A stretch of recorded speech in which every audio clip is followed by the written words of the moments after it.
All right, y'all. We fucking back. Same song and dance, just a different fucking video. All right. I'm going to let y'all know about something today. This video is about predictive analysis in dating. Now, before I even talk about any of this shit that's on my notebook, because this time I got a notebook. Oh, yeah. I mean, I've been had this notebook, but I didn't have it last time when I needed to remember some shit. And as you know, from the last video, like I said, I'm sitting in my goddamn car, so it's not like I'm using my laptop or something and I can use my phone for notes. So gotta go a little bit more dinosaur here with this goddamn notebook, caveman style. All right. Like I said, before I get into this, I need to make something clear. We need to understand what the fuck predictive analysis is. So in data analytics, predictive analysis is simply making assumptions about making future predictions based on historical data. Now, that's the simpler term. There's obviously a bigger term. So for people who's my business majors and, data analytics experts, they could, obviously they know more about this than I care to do so, even though I am also a business major. But yeah, that's pretty much what predictive analysis is. Predicting future behavior. In the case of businesses, this is just predicting certain outcomes based on historical data. Now, why or how can predictive analysis be important in dating? Where is the validity? What is the importance of predictive analysis? Well, let's make something abundantly clear. Everybody makes predictive analysis. You just probably didn't know that was a name for it. Most people use the word assumptions. In this case, predictive analysis is you're analyzing data that you have, so historical data, to determine if something else is going to happen, based on that data. So it's a little different than just making an assumption, because you can make an assumption without data. You could just assume that the sky will be red tomorrow, and you have no data, no proof, no historical evidence to say that this is possibly likely, right? So assumptions is a little bit different because you can do that shit with or without data. Predictive analysis, the term analysis, is you're going to be analyzing something to help you make a prediction. And so people do this a lot in dating, specifically women. So I made uno, dos, tres, cuatro, cinco. I made 5 points here to express this and give you guys a little bit of a generic perception of what predictive analysis can look like and how to look out for it. Now, this is just 5 things. There's always more, right? There's always a million different ways a motherfucker could be trying to make a predictive analysis on you. And the reason why this is important in the terms of dating, the reason why, is because there's a good form of predictive analysis and then there's bad forms. I've seen both. People who make bad approaches to predictive analysis, which is why I'm making this video again, in the first place, is because when you have little to no information on someone and you make a predictive analysis to say, this person is likely to do X, Y, and Z, ABC, or they're definitely this type of person because based on my 2 weeks perception of them and the things that I did see and the things I did hear from them, they are X, Y, and Z, ABC.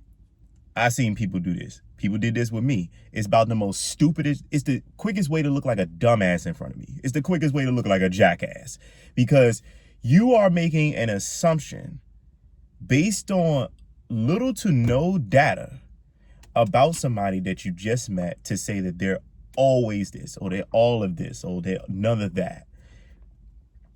I'm gonna just make it abundantly clear. I never like these types of people. They make my dick want to fall off. It's just disrespectful, especially when you vocalize it. It's one thing to have it going on in your brain with the little bit of brain cells you have, but it's another when you are spewing shit out your mouth. We don't want another E. coli incident. So let's go and get into the 5 points, because it's 5 minutes in and I don't want to hold this video up any too long. Number 1, again, this is for the brothers. She tells you what she thinks you always or never do. I kind of just mentioned this a few seconds ago if you was paying attention to context clues. Telling you what she thinks you always or never do. Now, again, all of these points are based on the assumption that the person in question that's doing this hasn't known you very long. So 2 weeks is not fucking long. 3 weeks is not long. 4 weeks is not long. A month and a half is not long. You know, you don't really start to figure out people's habitual behaviors until maybe after 3 months. After 3-4 months, hell, I'd stretch it to 6 to be really certain that, hey, this type of person is X, Y, and Z, or yeah, this person does this on a regular, or they frequently text me back late, hours late. But you can't make that assumption off of 2 times that they text you back hours late. That doesn't make any sense. If somebody did that and I've only known them for 2 weeks, I'm not going to assume that they're always that type of person. But I have met, this is why I have these points, I have met people who do this shit. And so this is why I'm telling y'all this, because y'all need to pay the fuck attention. Because I'm telling you, you might have to go to Staples, just like I did with this goddamn notebook, enjoy yourself a new motherfucking girlfriend. So, like I said, she tells you what she thinks you always or never do. This could come in different forms. Like I said, you could be talking to somebody and let's say y'all just talking about yourselves or each other.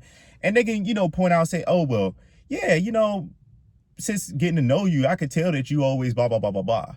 Or you never seem like you do blah, blah, blah, blah, blah. Well, how the fuck you going to know that? You only been talking to me for fucking 2 weeks. Wise woman. Like, how the fuck are you going to fucking know that if you haven't talked to me very long? You don't know me from a can of paint. Draw yourself a new girlfriend. Next, claims to know how you feel about something, so chooses not to communicate. This will disqualify somebody in my book if it came to if I'm trying to be in a relationship or marry someone. But let's start off with relationship. If I'm dating somebody and they did this, or I catch wind of this, this is not conducive of a healthy relationship. Just because you think you know what somebody is or will be doing or how they may feel doesn't mean you should rule out communicating to that person. This even goes more so. This is even important in relationships when you have learned this type of person or you do know the type of person you are with so far or someone you're married to. You should never rule out communicating with somebody. You should always, and I hate using absolutes, but most times, if not, you should be always trying to communicate with your partner. I don't give a fuck what you heard. You don't know, you will never know the future. You don't have a goddamn orb in your fucking house to predict this shit. No one is telling you what stock is going to rise tomorrow. You have to make predictions based on historical data. And that is the same thing here. You could predict what your partner may or may not do. You could predict what the person that you've been dating for X, Y, and Z amount of time may or may not do, but you will never be 100% certain.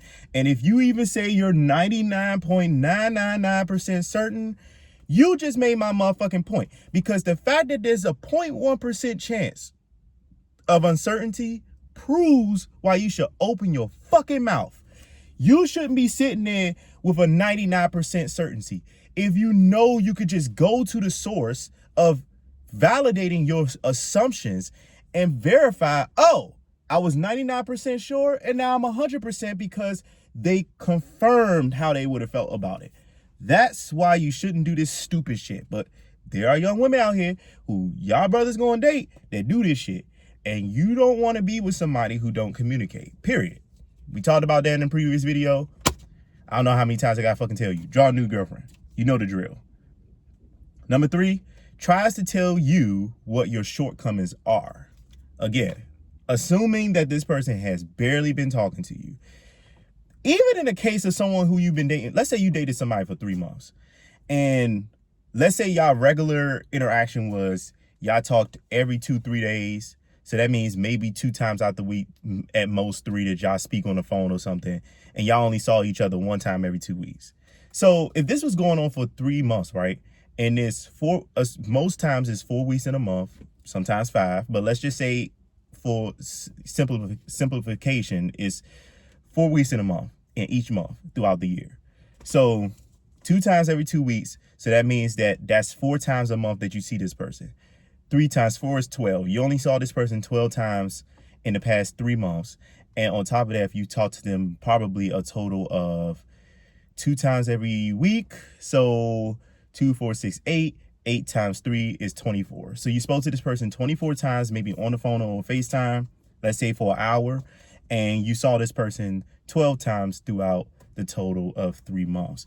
That's not a lot of time, to be very abruptly honest with you. That's not a lot of time. And so to some people that is, but to me it's not. And trying to tell me what my shortcomings are based on little data, to me 3 months is little, 6 months is little. I don't think you're really looking at substantial data until after a year. And then it depends on how often you interacted with me throughout that whole year. Was it every day? Was it every other day? Was it every 2, 3, 4, 5 days? So that also, the frequency of your interaction determines how much information that person is going to collect. So trying to tell me what my shortcomings are and you only fucking see me every 5 days or every 20 days, well, you need to shut the fuck up. You don't know shit about me because we barely talk. So how can you tell me what you think my shortcomings are? Again, this is disrespectful. I'm not saying you have to stop talking to someone like this, but you just need to make mental note of that and say, okay, this person does this. So I need to be mindful, because if you are trying to be in a relationship, if you are trying to be with someone, this type of mental evaluation that some people do can actually be detrimental throughout the relationship, because they're going to make assumptions about what your potential shortcomings are, what your potential good, real abilities are. And, you could argue and say that, hey, well, if I'm in a relationship with somebody after 3 years, they should know me well enough to know what my real shortcomings are and what my real, strengths are. Yes, that may be true, but people grow and change. You're not always going to be the same person. You don't even wake up in the bed the same exact way every fucking day. So at some point, things about you would change. Your perception of the world will change. How you behave and act will change. The look of your face will change. And with these changes comes new explorations, new viewpoints, new perceptions about you as a person. And therefore, when you are dealing with somebody who does this habitually, you run into the risk is as you change, they start to reevaluate you, because people always are evaluating, and they may look at a shortcoming that ain't really a shortcoming and then act on that. See, that's the next one, actually, acting based on their presumptions. So this makes some of the other points worse than what they already are, because it's one thing to think and say, okay, you have a potential chance to grow buck teeth one day, or you have a potential chance to take a giant shit one day. Okay, you could think that, you could say it out loud, but now you are taking it to a whole different realm when you decide to act on those perceptions of somebody. When someone acts on a perception of you and they haven't even confirmed nor denied if that perception that they may have of you based on their interactions with you is true or false, they are creating a problem. This is where making an ass out of you and me is, where this phrase kind of comes into play here, because I could have a perception of you that you're likely to lie, right? I could say, oh, I think this person is likely, has a good chance of lying to me, right? So now that if I act on that perception, I may not communicate something that's crucially important to you. You see what I mean? So then that completely damages the projection or the growth of whatever we had building. You see how that fucking works? This is why acting based on your assumptions is fucking stupid as hell. If you have any perceptions about somebody, and again, you are not 100% sure, 100% that this is true, you should shut the fuck up, stop thinking in your head, and actually communicate your concerns. Last thing, won't listen to the source for valid information. This, just like acting based on their assumptions, which was the fourth thing, you don't want to deal with somebody who won't listen to you when they do communicate their assumptions to you. So now, so okay, let's say they didn't act on it, and they talked to you about it. Let's say they just brung it up while they was having casual conversation, saying, "Oh, I think you're blah blah blah blah blah," and you confirm or deny this, but they still want to stand on what they really think you are. That person is a waste of time. Now, that I would definitely say you should draw yourself a new girlfriend on. Because why the fuck you want to be with somebody who, even after you give them the right information, they still want to live in the world of being wrong? It's a waste of fucking time, amigo. There's no point in being with somebody that does this bullshit.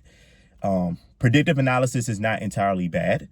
You can always make predictive analysis. People do it all the time to protect themselves, especially when you are dating other people. But at the end of the day, no matter how much predictive analysis you can make, you should always communicate. You're not a fucking business dealing with just, arbitrary amounts of data or a myriad of data that has no feelings and there's no repercussions if you make the wrong choice. Well, there are repercussions if you make the wrong choice when it comes to running a business, but that ain't the point. The point is, when it comes to a relationship or when you're trying to date people, predictive analysis is helpful only to a certain point. After that point, you need to be fucking communicating to that person. And I don't give a flying fuck if you knew this person for 10 years, fucking 20 years, a bunch of, umpteen years. I don't care how fucking long you known this person. I don't care if y'all fucking was born on the moon and, flew to Earth to, make peace with the humans. I don't give a shit. At the end of the day, you should still be fucking communicating whatever analysis you have. Talk to that person, get a, confirm or deny that information, and then move forward. If businesses could do this with data, don't you think businesses would be more successful? Businesses will do it if they knew they could just talk to the data, the historical data, say, yeah, this is likely to happen. If historical data could fucking tell them the right answer, businesses will make a lot less mistakes and they will make a lot more fucking money. So because that's not the case, they have to make assumptions, but you don't have to fucking do that. And that girl don't have to fucking do that either. She has the opportunity to fucking talk to you about this bullshit. So all this other shit, fucking making all these dumbass assumptions, looking up into the fucking sky like you Vegeta or something, thinking about your life and shit. You ain't gotta fucking do all that shit, because all you gotta do is click, click, click, click, click, type in motherfucking 10 digits on your damn phone, wait for the fucking answer to the call, and fucking talk to that motherfucking person. So I don't want to hear this bullshit that, oh, this person, I thought nothing. You should have known if that was true. I don't want to hear this bullshit of I thought something. And I'm not saying that you can't make this mistake. I'm not saying that people are liable to make this mistake. But what I'm saying is you need to be mitigating this mistake. And they should be mitigating this too. We're all human. At the end of the day, you're likely to do it sometimes. It is what it is. Shut the fuck up, stop whining, and get your shit together. All right, I'll talk to y'all later.